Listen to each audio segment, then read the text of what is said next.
네, 오늘은 저희들에게 익숙한 본문이죠. 예수님께서 중풍병자를 고치신 장면을 통해서 본문이 우리에게 주시는 의미를 함께 살펴보고자 합니다. 본문의 저자 마가가 오늘 본문에서 독자들에게 제시하는 그림은 이렇습니다. 예수님께서 한 집에서 말씀을 강론하셨습니다. 예수님께서 그 집에 계셨다는 말이 퍼지면서 많은 사람들이 그 집으로 몰려들었습니다. 그 소문에 혼자서는 움직일 수 없었던 중풍병자를 4명의 사람이 예수님께 데리고 왔습니다. 그 4사람은 군중들로 인해서 지붕을 통해서 이 중풍병자를 예수님께로 달아내리기 시작을 했습니다.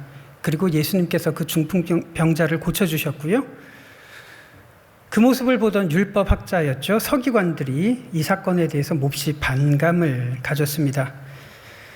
그리고 예수님께서는 이 사건의 의미와 자신의 정체성에 대해서 말씀을 해주셨던 것이 이 본문의 타임라인입니다. 이 사건만 놓고 본다면 예수님께서는 전능하시기 때문에 우리는 중풍병자처럼 예수님께 나와야 된다는 그러한 도식으로 이해할 수 있을 겁니다. 그렇지만 본문으로 조금만 더 들어가 보면 또 다른 의미를 여러분들께서 보실 수가 있을 겁니다. 왜 중풍병자를 4사람이 굳이 지붕으로부터 달아내려야 했을까요? 그리고 예수님께서는 이 병자에게 병이 떠나가라고 말씀하지 않으시고 내 죄사함을 받았다라고 하셨을까요? 이 말에 예수님의 이 말에 종교인들이 왜 그렇게 분노를 했을까요? 그렇다면 예수님께서 이 본문을 통해서 정말 말하고 싶었던 것이 무엇인지 그 본문 속의 진위를 여러분들과 같이 살펴보려고 합니다. 이 사건의 등장인물을 보시면 예수님께서 한 집에 계셨습니다. 그리고 예수님을 둘러싸고 많은 군중들, 사람들이 있었습니다. 사람들 속에 율법사로 알려졌던 서기관이 있었고요. 그리고 중풍병자가 왔는데 4명의 사람들이 그를 지붕에서 예수님께로 달아내리는 이 장면입니다. 자, 이 본문을 사회적인 통념을 가지고 우리도 무리 속으로 들어가서 이 본문을 한번 살펴보려고 합니다. 예수님께서 이 집에서 강론을 하셨을 때 누가복음에서는 바리새인들도 있었다라고 표현을 하는데 오늘 본문을 썼던 마가는 서기관만 언급을 하고 있죠. 마가복음 2장 6절에 보시면 서기관만 이렇게 언급되어 있습니다. 서기관을 다른 번역을 보시면 율법학자라고 되어 있습니다. 율법을 온몸으로 살아내는 사람들이죠. 그래서 이들은 율법을 상징하는 사람들로서 본문에 등장하고 있습니다. 그곳으로 중풍병자가 운반이 됩니다. 중풍병자는 원문에서는 사지가 마비된 그런 사람을 뜻합니다. 그래서 이곳으로는 혼자 스스로 올 수 없었기 때문에 4명의 사람들이 그를 메고 왔습니다. 그렇다면 이 4명의 사람은 왜 이 중풍병자를 지붕으로 데리고 올라가야 됐을까요? 사람들이 많았기 때문일 수도 있습니다. 그렇지만 사람들에게 비켜달라고 양해를 구하는 것이 남의 가옥을 훼손시키면서 지붕으로 달아내리는 수고보다 더 어려웠을 것 같지는 않습니다. 왜 이들은 기어이 지붕으로 올라가는 방법을 택했을까요? 자, 그들의 관념을 한번 살펴보기 위해서 레위기 21장 18절 19절에 이런 구절이 있습니다. 누구든지 흠이 있는 자는 가까이 하지 못할지니 곧 맹인이나 다리 저는 자나 코가 불완전한 자나 지체가 더한 자나 발 부러진 자나 손 부러진 자나 이런 항목들이 나오는데 이렇게 몸이 마비된 사지를 움직이지 못하는 사람은 율법에서 부정하다고 이렇게 규정하고 있습니다. 그렇기 때문에 이 중풍병자는 부정하기 때문에 사회적인 인식에 따르면 그 장소에는 와서는 안 되는 사람이었습니다. 그래서 중풍병자와 4명의 사람들은 이 사람들로부터 나오는 혐오의 시선을 인식을 당연히 했겠죠. 그리고 민수기 19장에도 이런 말씀이 있습니다. 부정한 자가 만진 것은 무엇이든지 부정할 것이며 그것을 만지는 자도 저녁까지 부정하리라. 자, 그러면 이런 기록들을 고려한다면 사람들은 중풍병자가 그 자리에 나타난 것도 불쾌한데 중풍병자의 손이 닿는 것은 부정해지기 때문에 그래서 이 사람을 혐오하게 된 것이고요. 중풍병자 역시 그러한 시선을 알았겠죠. 그래서 무리를 굳이 통과하는 것보다 지붕으로 올라가는 방법을 택했던 겁니다. 만일 우리가 군중들의 이러한 혐오스러운 그 시선을 피부로 체감을 했다면 누구든지 우리들도 역시 지붕으로 올라가는 그러한 수고스러운 선택을 했으리라고 생각을 합니다. 육체적으로 불편한 것보다 이 사람들로부터 나오는 그 시선이 더 견디기 가혹하기 때문입니다.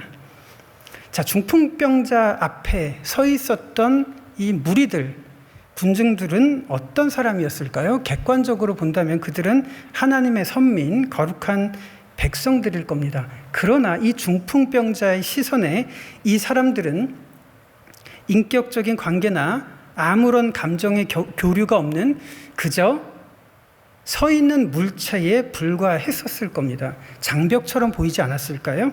따라서 오늘 본문입니다. 2장 4절에 보시면 무리들 때문에 예수님께 갈 수가 없었다는 이 구절은 물리적인 상황보다는 심리적인 제약, 심리적인 상황에 더 가깝지 않았을까 생각이 됩니다. 자, 그렇다면 율법의 본질이 무엇일까요? 부정한 항목들을 격리하고 차단하라고 했던 그 율법의 진짜 의미가 무엇일까요? 그러한 행위들을 행하면서 공동체 속에 스며든 죄와 악을 격리하고 차단할 것을 잊어서는 안 된다 하는 것이 율법의 핵심일 겁니다. 그렇지만 실제로 질병이나 마비나 장애를 가지고 있는 그 개개인들은 공동체가 생계의 걱정을 하지 않도록 배려를 해야 된다는 것이 율법의 정신입니다. 그렇지만 예수님 주변에 몰려들었던 사람들과 종교인들에게는 어땠을까요? 율법의 그 본질, 율법의 정신은 사라지고 한 개인에 대한 차별과 혐오, 격리만 남았던 것이 현재 본문을 보고 있는 그 현실의 상황입니다. 그렇기 때문에 예수님께서 거부하셨던 것은 율법 그 자체가 아니라 율법의 본질은 있고 혐오만 남은 사람들의 시선을 예수님께서는 거부하신 겁니다. 사회적인 약자에게 부정하다고 낙인 찍어서 사회로부터는 사형 선고나 다름없는 그런 처사를 내리는 그 종교적인 관념, 그 종교인들에게 분노하셨던 것입니다. 이 부분을 엿볼 수 있는 유대 문헌이 있습니다. 예수님 당시의 역사가였던 요세푸스는 당시 종교인들이 사람들에게 어떠한 관념에 영향을 주었는지 한 구절을 소개하려고 하는데요. 이렇습니다. 유대 고대사의 한 부분을 소개를 해드리자면 이렇습니다. 바리새파는 하나님의 뜻을 행하는 것이 하나님을 기쁘시게 하는 것이나 인간의 의지는 악을 행할 수도 있고 선을 행할 수도 있는 것이라고 믿었다. 그들은 또한 영혼에는 불멸의 힘이 있어서 몸이 흙 속에 파묻혀도 이 세상에서 선하게 살았는지 악하게 살았는지에 따라 상벌을 받게 되는데 선하게 살았을 경우에는 소생하여 다시 살 수 있는 능력을 받게 되고 악하게 살았을 경우에는 영원한 감옥에 갇히게 된다고 믿었다. 이런 교리들 때문에 바리새파는 유대인들에게 큰 영향력을 행사할 수가 있었다라는 구절을 여러분들에게 소개를 해드립니다. 같은 현상을 보고 어떻게 다른 해석이 나올 수가 있는지 엿볼 수 있는 구절입니다. 이것을 한마디로 말한다면 몸이 불편하거나 질병이 있거나 이렇게 나타나는 현상은 숨겨진 죄가 있어서 그런 것이다 라는 인식이 종교인들로부터 나왔다는 것입니다. 한 중풍병자와 같은 개인을 볼 때 그 개인에 대해서 긍휼의 마음을 가졌던 예수님과 달리 당시 유대인들에게 큰 영향력을 미쳤던 종교 지도자들은 전혀 다른 해석을 했던 것이죠. 네가 그렇게 현실을 가지게 되는 것은 반드시 죄 때문에 일어나는 것이야 라고 그렇게 생각을 한 겁니다. 그렇게 해석을 해버린 겁니다. 이런 생각들이 보편적이었기 때문에 요한복음에서도 요한복음 9장에 보시면 태어날 때부터 시각장애를 가졌던 사람에 대해서 제자들이 이렇게 묻죠. 예수님, 저 사람이 앞을 보지 못하는 이유는 저 사람의 죄 때문입니까?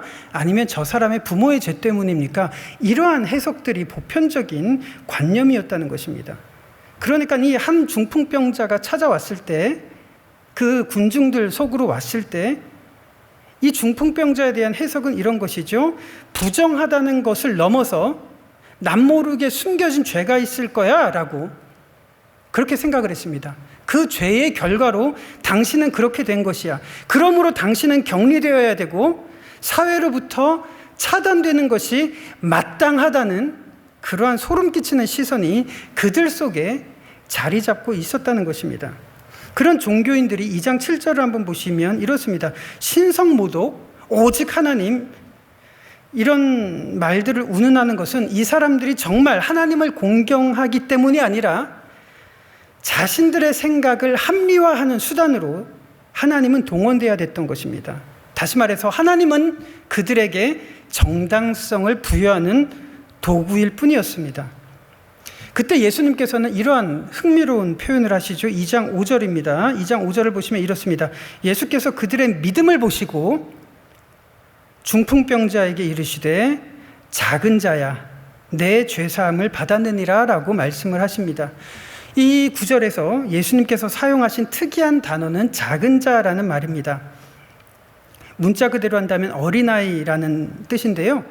대개는 자녀들을 가리킬 때 이 단어를 사용을 합니다. 그래서 여러 번역들이 아들아라는 단어를 채택하는 이유이기도 합니다.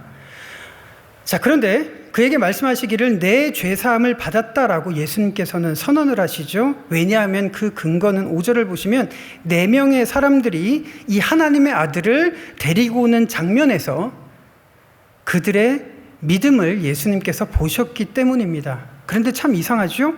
예수님께서는 달리다굼 하면서 병을 고칠 수도 있었잖아요. 그리고 본문 2장 11절에서도 보시는 것처럼 간이 침대를 들고 내 상을 들고 일어나 가라 이렇게 말씀하실 수도 있었을 겁니다. 2장 10절을 보시면 이 사건을 예수님께서는 어떠한 목적을 가지고 접근을 하시냐면 이렇습니다. 나 인자가 십자가에서 죄를 사하시는 분이라는 것을 너희에게 알게 하려는 목적이 예수님께서는 있었습니다. 그런데 왜 5절에서는 미리 네가 죄사함을 받았다라고 하셨느냐 하는 것입니다. 자, 중풍병자를 데리고 왔던 이 4명의 사람이 이 환자와 정확하게 어떤 관계였는지, 가족인지 이웃인지 친구인지 우리들은 알 수가 없지만 아까 읽었던 민수기의 말씀을 통해서 생각을 해본다면 이 4명의 사람은 틀림없이 부정하게 됐을 겁니다.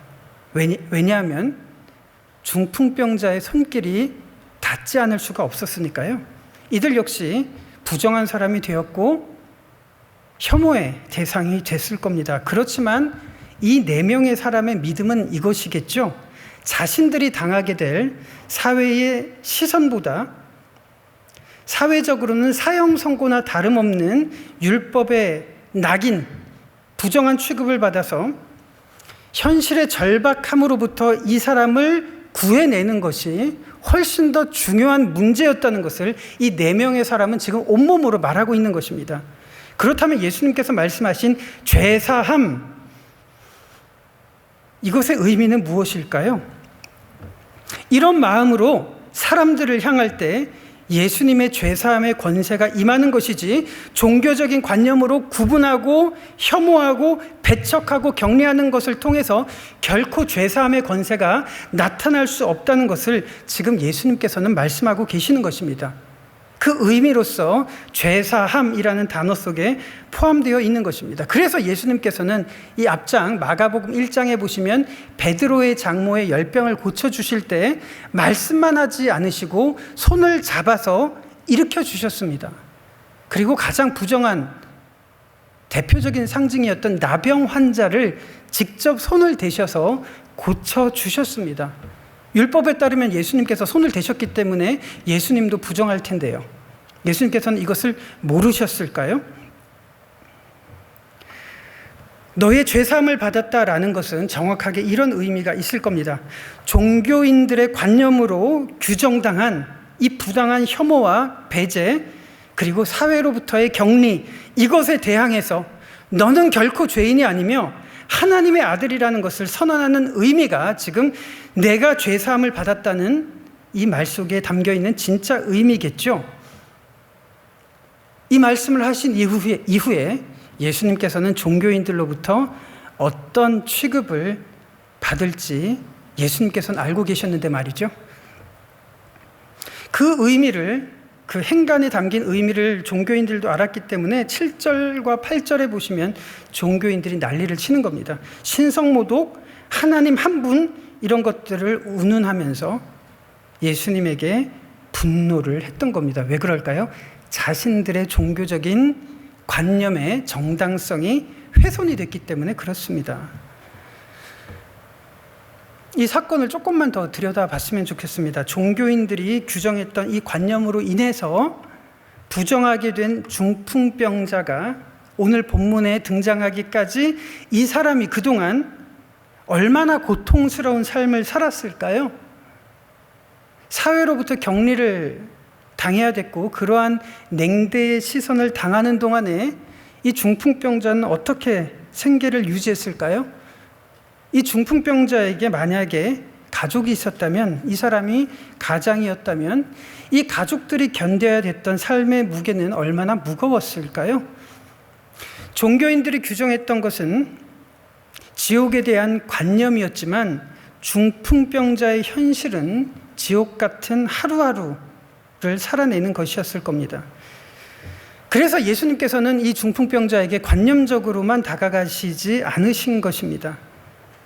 지붕에서 이 환자를 달아내리는 것이 가상하니까 그 정도면 구원받을 만해, 이 정도의 뉘앙스가 아니었다는 것입니다. 예수님께서는 자신의 감정과 정서와 인격적인 관계를 이 중풍병자와 맺으시면서 너는 결코 죄인이 아니다, 나는 너의 편이다, 하나님의 아들아 라고 표현하신 의미가 이 본문 속에 담겨 있는 것입니다. 어쩌면 이 말씀을 중풍병자가 아마 그토록 가장 듣기를 원했던 그 메시지가 아닐까요?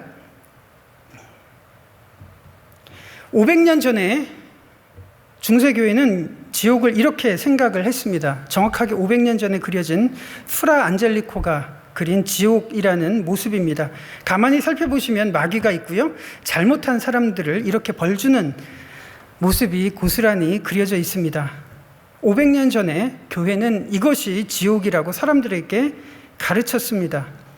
이 모습이 틀린 그림은 아닐 겁니다. 그러나 관념적인 그림일 겁니다. 왜냐하면 중세교회는 관념의 지옥을 지정하고 현실에서는 사람들을 지옥으로 몰아넣었기 때문에 그렇습니다. 이 그림을 우리가 봤을 때 관념적으로는 동의합니다. 그러나 피부에 와닿지 않는 이유는 무엇일까요? 어쩌면 우리들은 지옥 같은 현실을 통과하고 있기 때문일 겁니다. 20세기 러시아 화가가 그린 그림입니다. 제목은 모스크바에서의 이혼이라는 그림입니다. 가만히 보시면 젊은 남녀가 지금 앉아 있는데 이혼 절차를 기다리는 일만 남았습니다. 서로를 향해서 어떠한 애정도 발견할 수가 없습니다. 이 두 젊은 부부에게 아이가 있었다면 이 아이의 미래는 어떨까요? 생각보다 많은 가정들이 이러한 경계를 넘나들고 있는 것이 요즘 현실의 상황일 겁니다. 19세기 러시아의 사실주의 화가였던 블라디미르 마kov스키가 그린 그림, 들어가지 마세요라는 그림입니다. 남편이 들어가려고 하는 곳은 술집입니다. 그 앞에 아내와 아이가 막아서고 있습니다. 그러자 남편의 뒷짐진 손으로 무엇인가를 지금 할 것 같습니다. 그런 경험을 반복해서 당했는지 아내와 아이의 눈빛은 이미 공포로 가득합니다. 고고레의 외투라는 소설 읽어보셨을 겁니다. 아니면 톨스토이의 사람은 무엇으로 사는가라는 소설에 보시면 이 남자가 들고 있는 외투가 얼마나 비싼 것인지, 아니 비싸다고 하기보다는 상대적으로 이 가정에서는 상당한 재산에 해당이 될 겁니다. 그렇지만 이 남자는 외투를 들고 술집에 와서 그것을 팔아서 또 술을 마시려고 하는 상황입니다. 이 가정에서는 술이 문제이지만 어떤 가정에서는 도박, 투기, 중독 이런 것들로 인해서 제발 들어가지 말라고 절규하고 있는 가정들이 생각보다 많다는 것을 발견하게 됩니다. 저는 작년까지 3일교회에서 사역을 하고 지금은 다음 세대를 위한 컨텐츠를 제작을 하고 있습니다. 그리고 소명중고등학교에서 아이들을 제가 만든 컨텐츠를 가지고 신앙교육을 하고 있습니다. 수업하는 중에 고등학교 2학년 수업이었습니다. 한 아이가 울면서 교실 밖을 나갔고요. 멘토 선생님이 그 학생을 뒤따라 나가서 그 학생을 위로하기 시작했습니다. 아이가 평소에 경험하던 현실은 방금 보신 그런 그림과 같은 삶이었습니다. 애써 교실에서는 티나지 않게 태연한 척, 담담한 척 했는데 그 그림을 보는 순간 이 아이의 마음이 무너졌던 겁니다. 이 아이에게 지옥이란 프라 안젤리코가 그린 그 관념적인 지옥이 아니라 이 아이가 피부로 경험하는 그런 모습의 지옥일 겁니다. 노르웨이의 화가 크리스티안 크로그라는 화가가 그린 생존 투쟁이라는 그림입니다. 노르웨이의 빈민들에게 빵 한 덩이가 지금 배급이 되는 장면입니다. 그렇지만 고아처럼 보이는 아이들에게까지 이 빵 한 덩이가 전달될 것 같지는 않습니다. 조금 그림을 확대해 보자면 이 맨 마지막에 서 있는 아이들의 눈빛에 생존의 막연함이 깊게 드리워져 있습니다. 어쩌면 막막하고 막연한 미래를 앞두고 기도 외에는 달리 할 것이 없는 우리의 눈빛이 이 그림에 나타나 있는 것은 아닐까라는 생각이 듭니다. 만약에 이 그림이 페이지가 매겨진 그림책이라면 내일 이 아이들의 현실은 어떻게 펼쳐질까요? 빵 배급에서 밀려난 아이들의 눈빛에서 베데스다 연못가에서 절규하던 38년 된 병자의 음성이 들리는 것 같지 않습니까? 주님, 물이 움직일 때 나를 연못에 넣어줄 사람이 없어서 내가 가는 동안에 다른 사람들이 먼저 내려갑니다. 이러한 현실적인 고통들이 우리가 보고 있는 성경에서 당하고 있는 병자들과 부정하다고 취급받는 사람들이 직면했던 현실일 겁니다. 이 그림을 그렸던 크리스티안 크로그가 영향을 주었던 화가가 바로 이 화가입니다. 여러분들도 잘 아시는 에드바르 뭉크의 절규라는 그림인데요. 이 크로그나 뭉크가 활동했던 노르웨이라고 하는 나라는 여러분들도 아시다시피 종교개혁을 가장 많이 수용을 해서 개신교 비율이 가장 높은 국가였지만 19세기에 어떤 현상이 있었냐면 이 노르웨이는 극심한 양극화 현상과 생명력을 잃어버린 기독교에 대한 의문이 제기된 상황이었습니다. 이때 노르웨이 빈민가에서 태어나서 부모와 가족들을 질병으로부터 어린 시절에 잃어야 했던 화가 에드바르 뭉크죠. 그가 그림을 통해서 자신이 가지고 있는 메시지를 사회에 전하려고 했을 때 기성 화가들은 이 뭉크를 가리켜서 실제로 미친 화가라고 규정을 짓고 혐오했던 일들이 그대로 드러납니다. 그래서 뭉크가 그린 그림이 바로 이 절규라는 그림인데 어쩌면 이 그림은 화가 자신의 마음을 그대로 반영하고 있는 것인지도 모르겠습니다. 노르웨이가 어떤 나라입니까? 스칸디나비아 반도는 참 아름다운 곳이죠. 그 유명한 아름다운 피오르드가 있고 아름다운 환경을 자랑하는 곳이지만 지금 이 그림을 보시다시피 하늘마저 붉게 보이는 상태. 왜 그럴까요? 자신을 향한 배제와 혐오의 시선으로 인해서 저 뒤에 보시는 두 사람이 다가오지만 주변의 사람들은 그냥 물체처럼 보이는 그 상태가 이 화가의 마음속에 있는 정확한 절규의 상태가 아닐까 싶습니다. 중풍병자가 예수님에게 가려고 했을 때 그들 앞에 서 있었던 군중들은 아마 이러한 물체처럼 보이지 않았을까요? 중풍병자가 그동안 보던 하늘은 이렇게 붉은 하늘이 아니었을까요? 뭉크가 이 그림을 그렸고 이 그림 속에 희미하게 새겨진 글자가 엑스레이 해독으로 판독이 되었습니다. 그것을 확인을 했는데 이 글자는 뭉크의 필적과 똑같은 글자였습니다. 뭐라고 새겨져 있냐면 이곳에는 미친 사람만이 그릴 수 있는 그림이라는 문구가 새겨져 있습니다. 그것을 그가 죽은 이후에 후대 사람들이 해독을 해낸 것이죠. 어쩌면 뭉크는 당시 사회로부터 받았던 혐오를 후대 사람들에게 자신의 속마음을 이 그림에다가 표현하고 있는 것은 아닐까라는 생각이 듭니다. 오늘 제목을 주보에서도 보셨겠지만 동물농장 속의 중풍병자로 잡았습니다. 조지 오웰의 동물농장을 읽어보셨다면 여러분들께서 메시지를 미리 스케치하셨을지도 모르겠습니다. 읽지 않으신 분들을 위해서 간단하게 말씀을 드리면 동물들을 괴롭히던 농장 주인 존스 씨의 학대에 맞서서 돼지들을 중심으로 해서 농장에 동물들이 반란을 일으킵니다. 결국은 동물들이 농장 주인 존스 씨를 쫓아내고 돼지들이 다스리는 동물농장을 건설합니다. 그러나 좋은 세상을 만들자던 돼지들은 어느새 권력이 주어지니까 다른 동물들 위에 군림하기 시작합니다. 그리고 자신들을 반대하던 동물들을 하나씩 제거해 나가기 시작하죠. 동물농장은 인간 존스 씨가 다스리던 시절보다 훨씬 더 비참하게 변해가기 시작합니다. 똑같은 동물 이야기지만 이솝 우화와 달리 동물농장에서 참 소름 끼치는 기분이 드는 이유는 우리의 현실을 너무도 생생하고 적나라하게 묘사하는 작가의 문체 때문이 아닐까 싶습니다. 읽어보시는 분들은 그냥 스토리만 기억이 나는 것이 아니라 등장하는 동물들 하나하나에 저마다의 감정들이 그대로 배어있는 것 같습니다.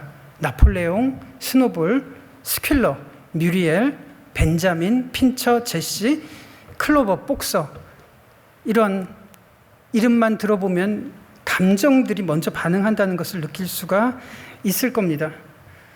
아마 저는 가장 감정이 무너지는 순간은 이걸로 꼽을 것 같습니다. 가장 열심히 일을 하다가 묵묵히 일했던 그 말 복서가 죽는 순간이 저는 감정이 가장 격앙되고 경련이 일어나는 그 순간이라고 생각을 합니다. 시키는 대로 묵묵히 일했다가 죽을 때가 되자 돼지들은 이 복서를 치료해 주겠다면서 사람을 부르죠. 그런데 알고 보니 말 도축업자의 마차가 이 복서를 싣고 나가는 이 순간을 보면서 중풍병자에게 너의 죄사함을 받았다라는 말에 분노하던 종교인들의 얼굴이 떠오르게 됩니다. 온갖 종교적인 굴레로 씌우다가 마비가 되는 순간 사회에서는 사형 선고나 다름없는 부정한 사람으로 규정짓는 것은 마치 동물농장에서 가장 열심히 일했던 말 복서를 말 도축업자에게 보내면서 몇 푼 받는 그 위안으로 기쁨을 삼는 돼지들의 얼굴이 떠오르기 때문입니다. 그래서 이 소설의 마지막은 이런 문장으로 끝나죠. 돼지들과 인간들이 탐욕으로 뒤엉켜 싸울 때 작가는 누구의 얼굴이 돼지 얼굴이고 누구의 얼굴이 사람의 얼굴인지 구분하기 어렵다는 말로 이 작품을 마무리하고 있습니다. 외세의 억압에서 벗어나기 위해서 유대 사회는 수백 년간 저항을 했습니다. 그런데 유대 종교인들이 실질적인 지배를 하고 있었던 예수님 시대를 생각해 본다면 그 옛날 페르시아의 고레스 왕이 다스리던 시대, 그리스의 알렉산더 대왕이 유대인들을 다스리던 시대, 로마의 초대 황제 아우구스투스 황제가 유대인들을 다스리던 시대보다 더 비참하게 된 것은 왜 그럴까요? 어쩌면 예수님 시대의 유대 사회야말로 진짜 동물농장이 아닐까 싶습니다. 아니, 하나님과 우리 사이를 막고 있는 종교적인 권력이 있다면 그 현실이 바로 저는 동물농장의 상황이 아닐까 싶습니다. 조지 오웰의 동물농장은 그 시대를 반영한 작품입니다.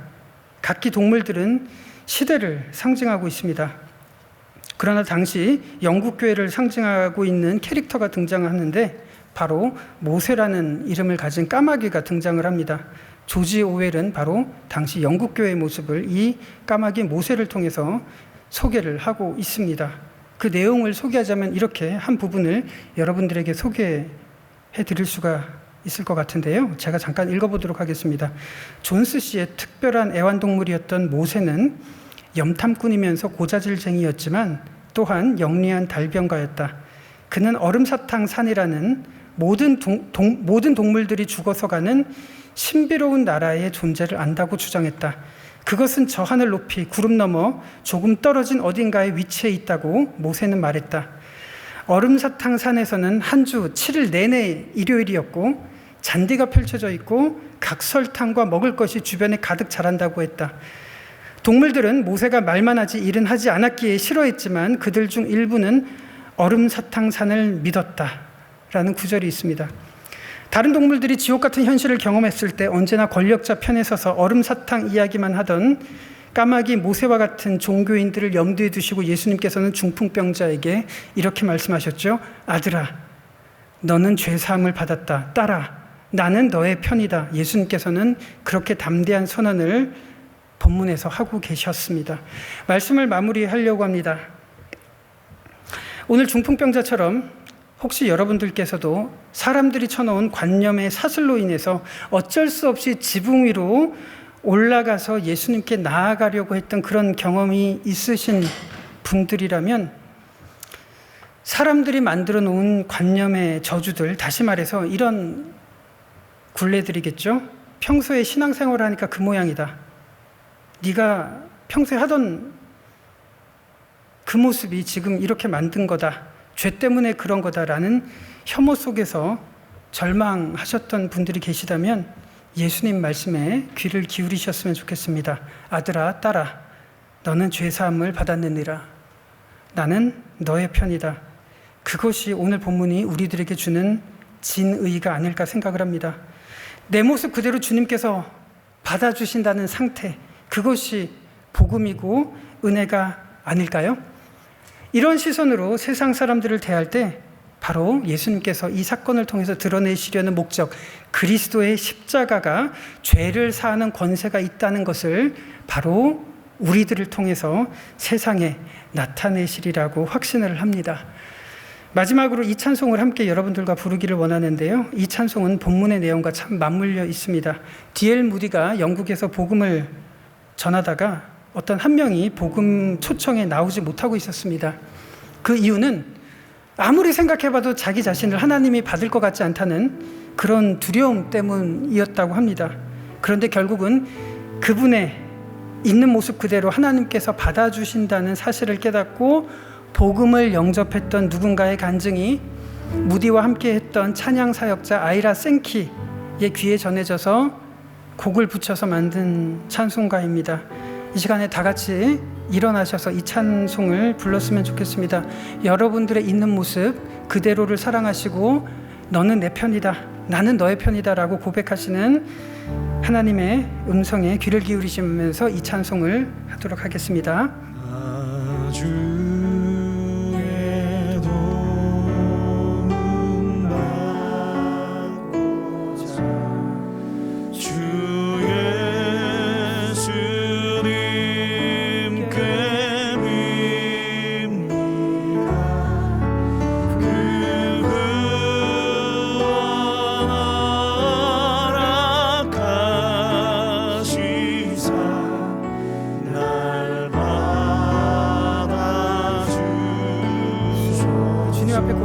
내 모습 이대로 주 받아 주소서. 내 모습 이대로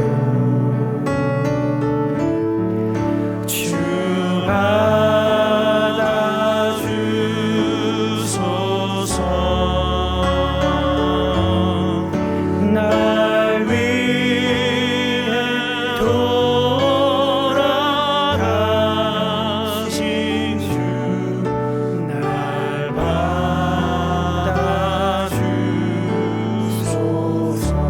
큰 죄에 빠져 영죽을 큰 죄에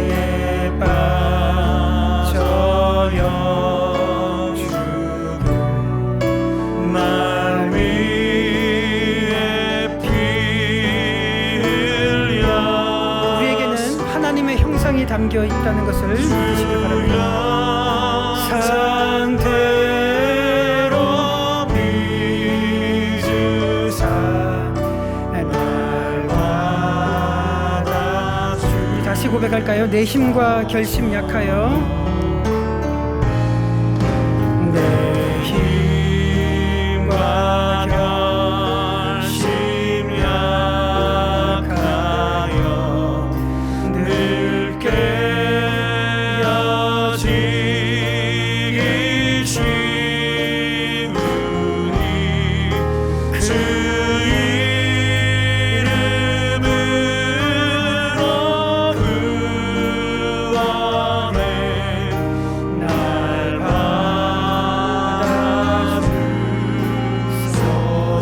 모습 이대로 주 받아주소서. 내 모습 이대로 주 받아주소서. 주 받아주소서.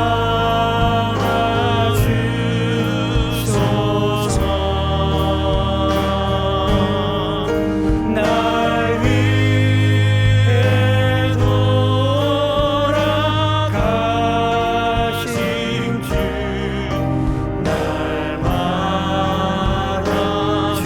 내 주님 서신 발 앞에 내 주님 서신 발 앞에 나 꿇어 엎드렸으니 그 크신 역사 이루게 날 받아주소서. 크신 역사 이루게 날 받아주. 우리 고백을 할까요? 내 모습 이대로 주 받아주소서. 내 모습 이대로 주 받아주소서.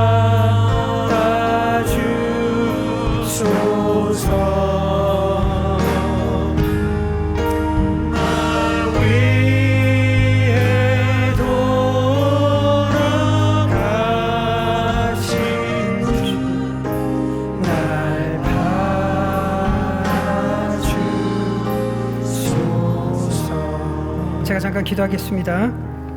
살아계신 하나님, 우리들이 얼마나 약한 존재인지, 얼마나 깨어지기 쉬운 존재인지, 얼마나 악에 물들기 쉬운 존재인지 누구보다도 저희들이 잘 알고 있습니다. 저희들의 연약함과 더러움을 누구보다도 잘 알기에 우리 모습 이대로 하나님께서 받아주시지 않을 것 같고, 예수님마저도 우리를 향한 혐오의 시선을 가질 것만 같은 그런 마음이 하루에도 여러 번 우리의 마음을 얽매이기 쉬울 때가 참 많이 있습니다. 그러나 오늘 본문의 말씀이 우리를 향한 말씀이 되게 하여 주시고 우리를 향한 하나님의 소망이 느껴질 수 있도록 인도하여 주시옵소서. 아들아, 딸아, 이미 너는 죄사함을 받았느니라. 나는 너의 편이다 라고 말씀하신 그 예수님의 담대한 선언이 우리 마음속에 임하여 주셔서 그 큰 역사가 우리를 통해서 나타날 수 있도록 인도하여 주시옵소서. 이 시선, 이 감격, 이 은혜를 가지고 우리들 역시 이 시선으로 세상을 나갈 수 있도록 인도하여 주시옵기를 간절히 바라고 원합니다. 그리하여서 이 시선을 통해서 예수께서만, 인자께서 십자가를 통해서 죄를 사하여 주시는 권세가 있는 분이라는 것을 우리를 통해서 나타날 수 있도록 주님 우리를 붙들어 주시옵기를 간절히 바라고 원합니다. 또 친척들과 가족들과 명절을 보내게 될 터인데 우리의 시선이 이 중풍병자를 친히 예수님께 달아드렸던 그 4명의 믿음처럼 바뀔 수 있도록 인도해 주시고 우리를 통하여 하나님을 모르는 많은 가족들, 친지들이 하나님께로 돌아올 수 있는 역사를 우리에게 허락하여 주시옵기를 간절히 바라고 원합니다. 지금은 우리 주 예수 그리스도의 은혜와 우리 하나님 아버지의 무한 극진하신 사랑하심과 성령님의 감동, 감화, 위로, 교통, 충만하심의 은혜가 우리를 있는 모습 그대로 받으시고 우리를 손잡아 일으키시며 나는 너의 편이다 라고 선언하신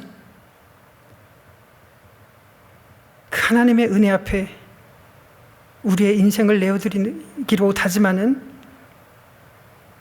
사랑하는 모든 주의 백성들 머리 위에 지금으로부터 영원토록 함께 있을지어다. 아멘.